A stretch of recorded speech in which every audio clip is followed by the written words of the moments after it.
அனைவருக்கும் வணக்கம். நம்ம இந்த வீடியோ பதிவில் என்ன பார்க்க போறோம்னு பார்த்தீங்கன்னா மெட்ராஸ் ஹைகோர்ட் நோட்டிபிகேஷன் பத்தி தான். இந்த நோட்டிபிகேஷன் வந்து பார்த்தீங்கன்னா 28/4/2024, அதாவது ஏப்ரல் 28 வந்துருச்சு.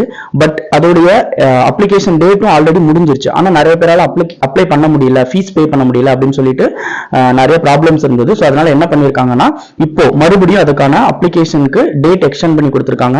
என்ன அப்படின்னா இன்னையில இருந்து 20/6/2024 இருந்து 26/6/2024 ஒரு 7 days என்ன பண்ணிருக்காங்கன்னா உங்களுக்கு திரும்பவும் மறுபடியும் எக்ஸ்டெண்ட் பண்ணி கொடுத்திருக்காங்க. அண்ட் அதுக்கப்புறம் அதுக்கான அமௌண்ட் வந்து நீங்க பே பண்றதுக்கு இந்தியன் பேங்க்ல செலான் மூலமா மட்டும் தான் நம்ம பே பண்ண முடியும். ஸோ அதுக்கு 28/6 வரைக்கும் என்ன பண்ணிருக்காங்க, நமக்கு எக்ஸ்டெண்ட் பண்ணி கொடுத்துருக்காங்க. ஸோ குரூப் 4ல யாராச்சும் தவறு விட்டுருந்தீங்கன்னா இந்த வாய்ப்பை கண்டிப்பா பயன்படுத்துங்க. கொஸ்டின் ரொம்ப சுலபமா இருக்கும். வேலை வந்து சீக்கிரமாவே அப்பாயின்மெண்ட் போடுவாங்க. ஸோ நீங்க குரூப் 2 பிரிலிம்ஸ் முடிச்சு போற வரைக்கும் உங்களுக்கு ஒரு வேலை கிடைக்கும். ஸோ அதனால கண்டிப்பா இந்த மெட்ராஸ் ஹைகோர்ட் அப்ளை பண்ணுங்க. Thank you all.